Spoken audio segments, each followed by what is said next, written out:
मानो मानो अपनी बीवी को बता तो दिया है ना कि अंडे से बेटा निकले ना कि बेटी। गोरी बहन, अगर अंडे से बेटी भी निकल आए तो क्या, बेटा हो या बेटी मुझे कोई भी फर्क नहीं पड़ता। मानो फर्क पड़ता है, तुम्हें क्या पता। वो देखो कबूतर की बेटी जो अभी तक भी बैठी हुई है, ऐसे ही अनाज खा खा कर पाल रही है। अगर अंडे से बेटी निकल आए तो क्या, फिर मैं अपनी बेटी को मार दूं क्या? नहीं नहीं मानो, तुमने ऐसा नहीं करना। तुम परेशान मत हो, तुम्हारी पड़ोसन है ना, बस तुम अब घर जाओ। मानो गौरी की बातें सुनकर घर आ जाता है। गौरी कवि को तो मजा आता है दूसरों के घर बर्बाद करने में। उसे क्या, वो तो अपने घर में खुश है, दूसरों का बर्बाद कर रही है। मानो चिड़ा अपने घर वापस आ जाता है। देखो देखो मानो, हमारे अंडे से बच्चा निकल आया है। ये तो मेरी बेटी है। बेटी बेटी निकला, मुझे तो बेटा चाहिए था। मानो तुम भी ऐसे, मुझे तुम पर इतनी यकीन था, तुमने वो भी। मानो चिड़िया के दिमाग में तो गौरी कवि की बातें फिट हो गई थी। मानो चिड़िया सोच रहा था कि अब इस बेटी का उसने क्या करना है। ठीक है चलो सो जाओ अब तुम दोनों। देखो मानो, बेटा हो या बेटी, सब कुदरत का कमाल होता है। मैं तो बहुत खुश हूँ। अच्छा ठीक है, अब मैं अपने दोस्त के पास उसके घर जा रहा हूँ।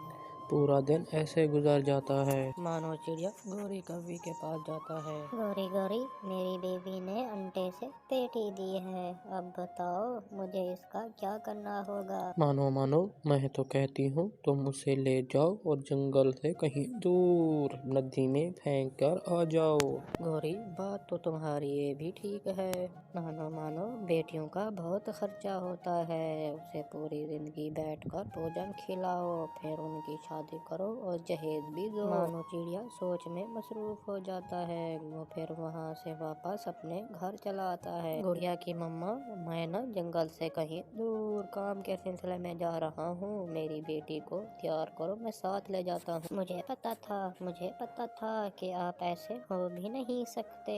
मैं बहुत खुश हूँ कि आपने इसे तस्लीम कर लिया। मैं अभी इसकी तैयारी कराती हूँ। मानो चिड़िया अपनी बेटी को अपनी पीठ के ऊपर बिठाकर अपने जंगल से दूर कहीं नदी के पास चला जाकर बैठ जाता है। वो नदी पर बैठकर पानी पीते हैं। गुड़िया बेटी, तुम यहीं पर बैठ जाओ, मैं तुम्हारे लिए कुछ लाता हूँ। ठीक है पापा, ठीक है, पर आप जल्दी आना। तुम इतने में जितने में पानी पियो, मैं आपके लिए कहीं से मीठा फल और अनाज ढूंढ कर लाता हूँ, फिर हम चलते हैं। मानो चिड़िया अपनी बेटी को वहीं पर बिठाकर वापस आ जाता है। चिड़िया मानो को देखकर बहुत हैरान हो जाती है। गुड़िया की मम्मा, हमारे बेटे को चील ने खा लिया है। मुझे पता था आप मेरी बेटी को लेकर जा तो रहे हैं मगर वापस नहीं आएंगे। मैं जा रही हूँ अपनी माँ के घर, बाय बाय। प्यारे दोस्तों, अगर बेटी हो या बेटा, दोनों को कबूल कर लेना चाहिए, ये तो कुदरत का निज़ाम है।